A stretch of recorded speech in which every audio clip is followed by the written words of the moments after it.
one of the things that interests me about your world, to which I'm very much an outsider.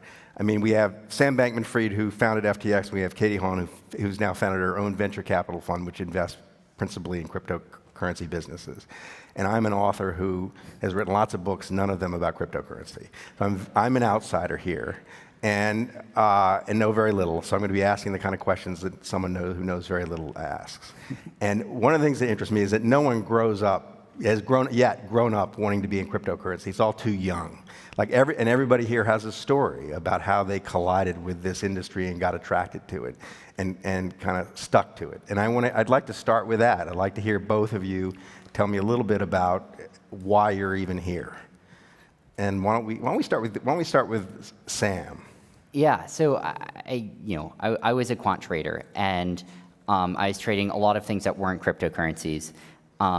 ETFs primarily. I left that job, and it really was the environment where like you just walk down the street and people are talking about crypto. This is late 2017, and I knew nothing about. I didn't know what a Bitcoin was. I couldn't define it. I didn't know what a blockchain was, but I knew there were assets that you could trade, and there's so much hype around it. It sort of like triggered my like probably there's not enough liquidity in the system senses. Like every time that you hear everyone talking about a financial asset, there's way more demand than liquidity. And so I sort of like was like, man, I wonder if there's good trading to do here. And just did like the most cursory sort of like, analysis you could. And it sort of looked like, oh wow, maybe there are actually ridiculously good trades to do here.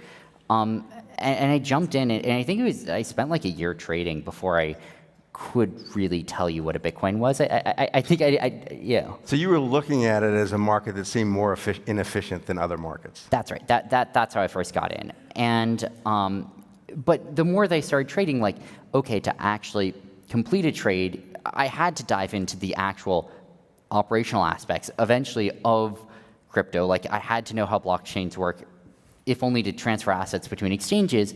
The other thing that I learned though, and maybe the more impactful thing, was for the first time I had to run a bank account. I mean, I technically had a bank account before, but it sort of got abstracted away from me. Now I had to actually be like, all right, there are dollars sitting here and I need them to be there by 3 p.m. And like, how do I make that happen? And it was unbelievably difficult. Like when doing crypto trades, the hardest part was sending dollars around. And after like a year of that, I started to actually get a sense of like, why anyone cared about crypto in the first place. Like I think I didn't have a sense of all of the problems with the traditional financial ecosystem until I had to actually work with it.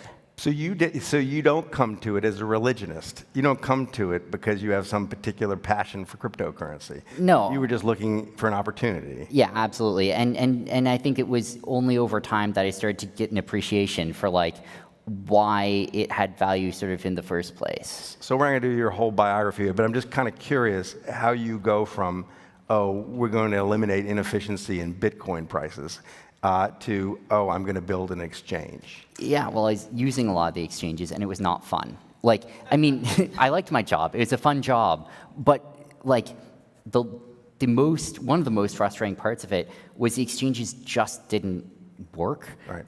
They're broken in so many ways that, when you take a step back, you're like, all right, it's not just that there are, like, a few things they need to fix. Like, a lot of these companies should not be crypto exchanges, and some of them no longer are. So it wasn't really set up for someone like you. No, it wasn't at all. And there's sort of this like, I came from traditional finance, and again, it wasn't until I had to build infrastructure with it myself that I realized how broken that was. But on the other hand, there's this inviolable or supposedly inviolable property that like you buy something called like a Bitcoin future, and at the end it's worth a Bitcoin. Like that's sort of what it is. Now, we saw with LME and nickel that maybe that's not always so inviolable in traditional finance, but it also wasn't in crypto at the time. Trades were getting busted all over the place because risk management systems just did not even sort of work. Right. So very briefly, talk about just how the beginning of FTX. Yeah, I mean... Because this thing has come out of nowhere. I mean, it is, to me, amazing that like 3 years ago, nobody knew who you were. And now you're sitting on the cover of magazines and you're a gazillionaire and your business is like one of the fastest growing businesses in the history of the planet. And so, I mean, I think, this is a naive view, and we're about to get to Katie here, but these are you're breaking land speed records. And I don't think people are really noticing what's happened, just how dramatic the revolution has become. There's a status upheaval that's going on in the financial world, and you're sitting right in the middle of it. So just like, very brief talk about the beginning of these changes, and then I want to pivot to Katie. Yeah, basically, and I think the way that sort of I approached it was like, what should the product be? Like, let's take everything that we've seen, everything that we can think about, and just like from the beginning, like, how should one build an exchange? And I think that crypto exchanges had a lot of innovations that like were crypto specific. They had a lot of innovations that were not crypto specific and probably should have been everywhere. And also they had some problems that were because they hadn't bothered looking sometimes at how traditional exchanges had been formed. Right. And combining together the best of both parts. But I think before we turned on for customers, I sort of think in some ways it was already like a much cleaner product than what most of the other venues were. And it was a little bit of right place, right time. Like, people were hungry for like new platforms at the time. And, we had no idea how to get customers. That's why I thought it was going to fail. But I think we always felt pretty good on the product side, and we've just kept pushing forward there. And I think that that's maybe part of the biggest thing, was like not just having a better product at the beginning, but like not stopping. Right. Once you get there, so many companies in tech and fintech and in crypto seem to just sort of like, they build a good product and they're like, great, we made it, time to stop innovating. Right. And I think all the upsides in pushing forward. Right. All right, so can I frame you for a moment before I let you talk? Sure. Because, can I mansplain you? All right, Go ahead. because your story is really interesting to me, and we were talking about this a little bit backstage. So Katie actually went to the Stanford Law School and studied with Sam's mother. And father. And father. So, They taught me there's what I knew but they about had law. actually never met in person until just now. Well, and for a couple decades. Right. Actually. Since Sam then. might be the you first saw him person when in he was a crypto little- I ever met. She knew Sam when he was a little kid. And so there was a whole bunch of things interesting about your biography, but but like Sam, you're not a religionist. You didn't come at this because you were born to be in crypto.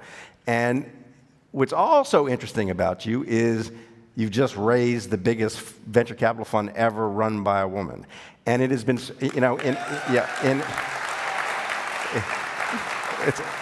I love that our male audience gets it, but so this has been like perplexing to me throughout my career in finance, is that over and over you see men screwing up money. I mean, like the 2008 financial crisis was such a male thing. It was such a male, overconfidence-driven thing, right? And no one in the world framed it this way, except as we were talking. The Icelanders actually, it was a small enough society, they saw, the women in Iceland saw, the men did this. We're going to get rid of the men in the banks, and we're going to let women make all the decisions from now on. And there's all this social science research showing that, like, there's a reason men screw it up. They're overconfident.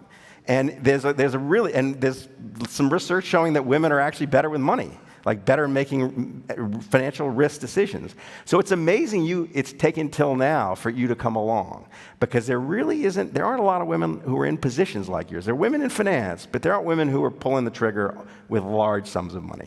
But I would like you to back up, because you really come at this from a strange angle, and tell me why you're here, how you ended up here. Well, it's a complete accident, because I was a federal prosecutor for over a decade with the U.S. Justice Department, and I had been doing kind of organized crime, murders, gangs, nothing to do with crypto.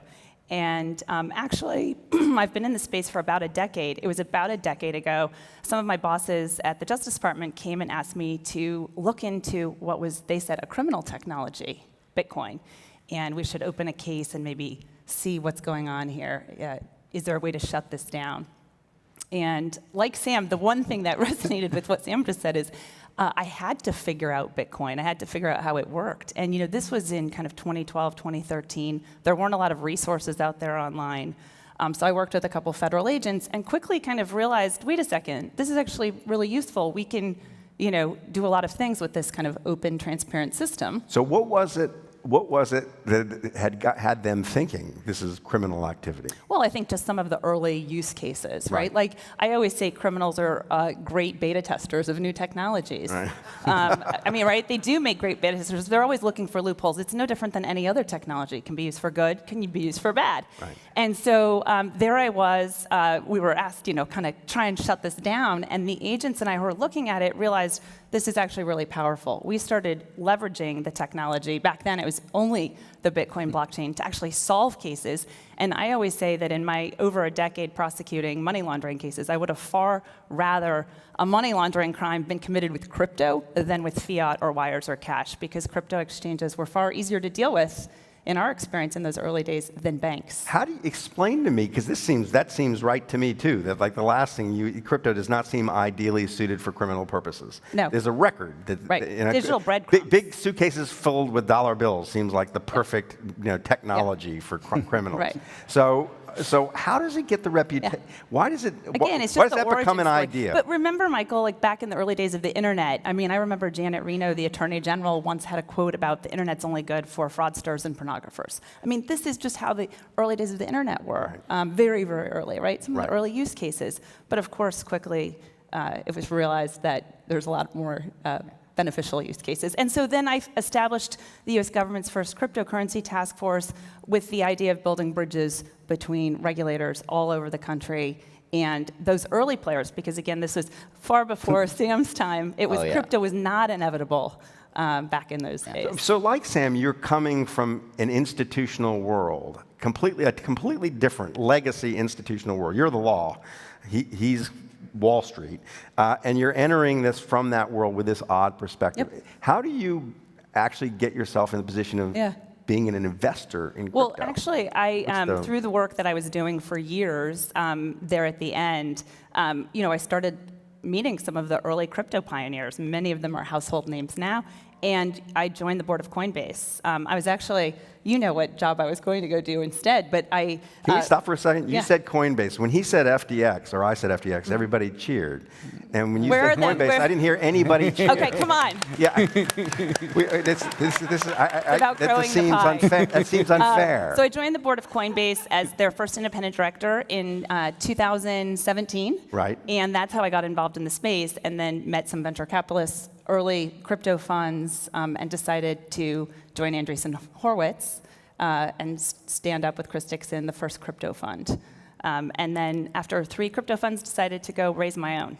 I would love for you, it's so new. I mean, it must have been such an odd experience. They feel bad about the Coinbase thing. No. It's such an odd thing to go from the world you went from to the world you went to. Can you just describe your first investment, the first thing you saw and you said, I'm going to put money into that? Well, my first investment with Andreessen Horowitz was a stablecoin project known as MakerDAO. It was one of the original DAOs. So that was my first investment with them. I guess my first investment in the crypto space personally was Coinbase. And I voted with my feet, and I continue to serve on that board proudly. And I would say, so crypto, look, it was a butterfly moment. I got assigned this case, but why I stayed in the space, I chose to stay in the space, and that's because to me it brings together all kinds of fields in a way that no other field does today. Science, technology, entertainment, culture, law, policy, economics, philosophy. I mean, name for me another discipline that does that. And so Journalism. Okay. And there's one. Yeah.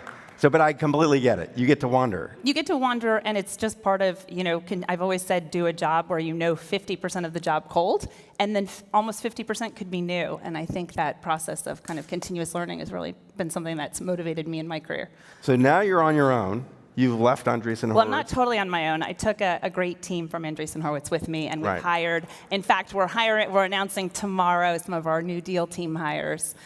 So I'm not totally on my own. So let's start with you on the next thing I want to talk about, and that is the current state of investing Yeah. in crypto. But both of you are, in addition to being exchange, you have your own venture capital fund, basically, right? We've done some investments Yeah. together, as a matter of fact. Yeah. How does explain to me what the world looks like to you now, how you're thinking about investing in crypto, and how it's different from maybe how you were thinking about it when you first started? Well, how it's different than when I first started is I think now the world of tokens has really exploded, and I think that most crypto funds now realize that there's great value and venture-style returns to be had in equity, in traditional equity businesses, but also in tokens. So I think the explosion of tokens is something that's changed.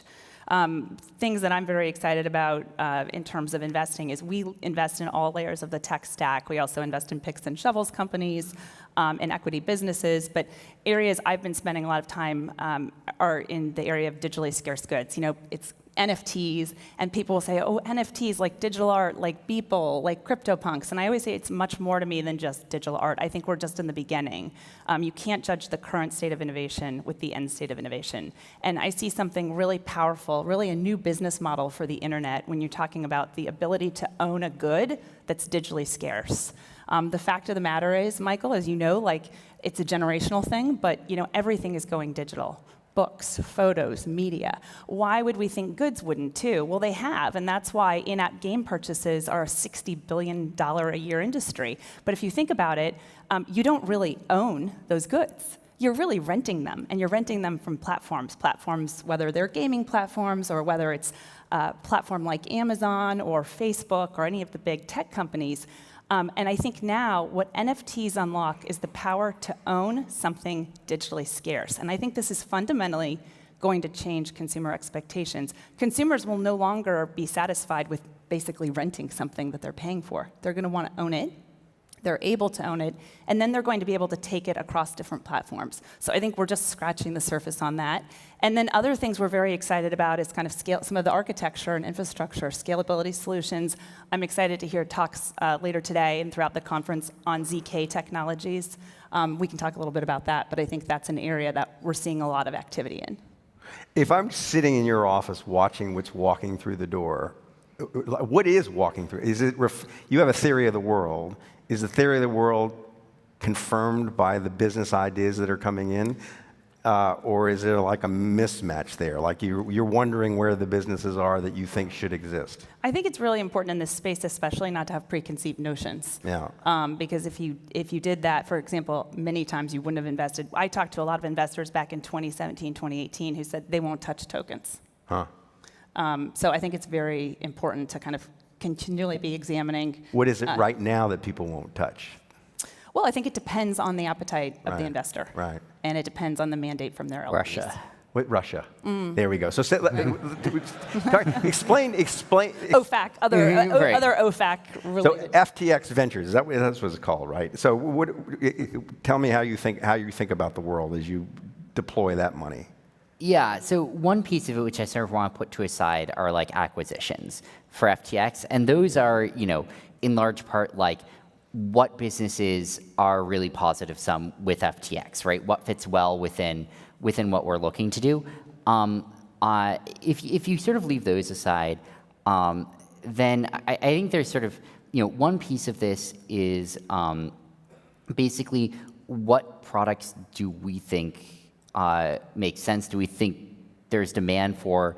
You know, there are some areas that we're like very interested in investing in because if we see a good project and good team coming out of it, because you know we just like are confused why no one has done a good job there yet. But I think, you know, even more than that, like just really great execution is I think the thing that like we like to see more than anything else. Like a team that is going to keep pushing and push hard and get wherever they're trying to go. Can you give me an example of something you invested in for that reason? Yeah, I mean, I think that like, I think, you know, one of the early investments obviously we did was Solana, and you know, it was both sort of a product that we thought there is an absolutely huge demand for, which was scalable blockchains, and also a team that sort of saw that and cared about getting there and wasn't sort of like dismissive of like, you know, well, how are you going to scale the next, you know, 2 orders of magnitude they're like, yeah, no, we really need to. Let's talk about that and talk about what products we need to be able to scale to, what the important properties are. Here are our thoughts on how to get there. Here's sort of a sketch of a roadmap. Here's what we're working on. And it was just a much more sort of proactive and constructive attitude than like, whatever, we sort of had some product. It fills some niches, not others. It sort of is what it is, and just sort of like trying to come up with bullshit to fill in like the places where maybe it isn't there yet. And sort of like, pretend that it either doesn't matter or that maybe it already is there. So I think that was one of the early ones that we had conviction in. And there have been a bunch since then, some of which aren't public, some of which are.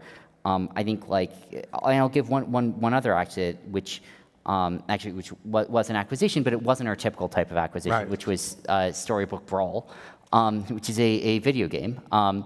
And I think we see really, really huge opportunities in like Web3 gaming, but we really think that the product needs to be massively better Right. than what we're seeing today. Like they have to be great products by any standard Right. before it makes any sense to start putting them on the blockchain. So we're looking for like what is just a really well done game with a hungry team that's going to keep building and getting better. And it's going to do what's right for the users, whether or not that means Right. putting Web3 in it. Right. So there are these walls inside in the world between customers, people who are traders, investors, and crypto. These regulatory walls or regulatory inefficiencies. How much time do you all spend thinking about like where regulation might go? And let's talk a little bit about, especially U.S. regulation. What do you think why are we here to begin with, right? Like why'd your business end up here as opposed to, and it's a dumb question, but I want to hear the answer, New York City. Yeah, totally. I mean, it's what I spend probably more than half my time Right. thinking about nowadays, and I'm shuttling back and forth between here and DC, every week or two, and basically like, if you look at what the state of regulation is in many jurisdictions, including in the United States today, there are a lot of cases where the prevailing attitude is that you need a license in order to operate a business, but it's not clear there exists a license that you could get for it. And, you could sort of like say, well, why don't they then issue, license or something like that? And obviously, why are we here? One of the big reasons that the Bahamian government actually took the lead on doing that. But there's a lot of differences that maybe aren't always fundamental differences. Some of these, there's like clear analogs to traditional finance, right? Instead of talking about the board of directors of a company, you might talk about on-chain governance. But the regulations might not have a clear pathway for registering an asset that has those differences. Like it just doesn't quite fit. And you could totally imagine a system with the same principles that did, but if that's not there today, and it's not there today mostly. So why isn't it there today? Why? Well, I think why it's not there is because mostly regulators think of crypto and all applications having to do with crypto as financial use cases. And I think one of the things that we spend a lot of our time trying to do is explain that only a fraction of crypto are financial use cases. There's a whole other world out there for Web3 and crypto that has nothing to do really with financial use cases, or at least, as Sam said, doesn't fit as neatly. I mean, we talked about digital goods a little bit, digitally scarce goods. What if someone might want to buy that because they're a collector? Someone might want to buy that because they're a fan. Someone also might want to buy that because they think it's going to go up in value. Does that make it a security? We would say no. And so I think just viewing it through the lens of financial use cases only is one of the things that's held back the regulatory framework in the United States. Do you feel like U.S. regulators are getting an education and that there's hope here, or do you think that basically legacy financial institutions are going to keep the wall intact and make it very hard for Well, we you? know they're trying to keep the wall Yeah, intact. I mean, I think both. I think there is a lot of progress being made. I mean, there are because- also some that are fighting against it. I mean, one of the things that interests me just talking to you all about your industry is you look at the existing financial system and you look at what's been built outside the existing financial system by crypto, and the crypto version is better. It's like it eliminates all kinds of middlemen. It eliminates all kinds of rents. But the people who get those rents are really pissed off at the idea of having them taken away. And they haven't. I've watched this with the book I wrote called Flash Boys, about these people came in and tried to change the system, make it more sensible. And it was extremely hard to do. Like how does this move? You must think about this all the time, because when you invest in businesses, it's going to turn on whether you get the one of the things we look to is, what is the likely state of regulation for this particular business category? And I think, like Sam, I'm optimistic. I do think it will depend where the future of crypto, where the hubs will depend on the quality of the regulatory frameworks. And we're already seeing that. We're already seeing places like Singapore or Dubai here in the Bahamas. But I also think that, yes, the U.S. regulatory ecosystem has been far behind, but also realize that, like, you have Delaware, right? Delaware is a hub for LLCs. Why is that? Yeah. It's because of the quality of the regulatory frameworks, and they have specialized courts and specialized knowledge. So I think that the jurisdictions that take the Delaware approach are going to really attract some of the best and the brightest new companies, new projects. We only have 3.5 minutes left, and I'm dying to talk about Twitter just a little bit. So, Sam, can you briefly give me your take on why it isn't insane for Elon Musk to buy Twitter? Yeah. So maybe taking a step, back from the details of it, like, Twitter is one of the most important things in the world. Like, if you think about, like, what impacts policy, what impacts markets, what impacts media, what impacts culture, Twitter is right up there. It is one of the most important public forums. And I think at the end, like, that is probably a lot of the reason why he was excited about it. You can look at that from a financial perspective. I think it could be way stronger financially than it is today. And I think that there are a lot of things you can do both on the revenue and the expense side. I also think that there's a ton of expansion opportunities for what Twitter could be, for having a creator economy in it, for having it start to have more integration to more aspects of people's lives. But I think a lot of it is also just really, really important. It's really important what it does. The moderation policy obviously has been, the part I think, Elon's been talking about the most.